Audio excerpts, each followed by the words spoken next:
আসসালামাইকুম দর্শক, তোমরা সবাই কেমন আছো? আমি তো তোমাদের দয়া বন্ধুরা অনেক ভালো আছি। বন্ধুরা, আজকে তোমাদের মাঝে একটি নতুন ভিডিও নিয়ে আইছি বন্ধুরা, বুঝছো?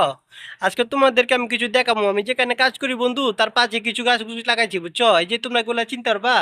হ্যাঁ, ভিডিওতে তোমরা দেখবা শেষ পর্যন্ত। এই যে দেখছো কত সুন্দর গেন্ডারি গাছ হয়ে গেছে বন্ধুরা, পাথরের ভিতরে অবাক কাণ্ড বন্ধুরা। পাথরের ভিতরে গেন্ডারি গাছ হয়ে যায় বন্ধুরা। তো ভিডিওটি শেষ পর্যন্ত দেখো। এটা তো দেখতেছো বন্ধুরা, টপের ভিতরে কি সুন্দর অ্যালোভেরা গাছ হয়ে গেছে বন্ধুরা। দেখছো নি অ্যালোভেরা গাছটা কিরকম, বুঝছো?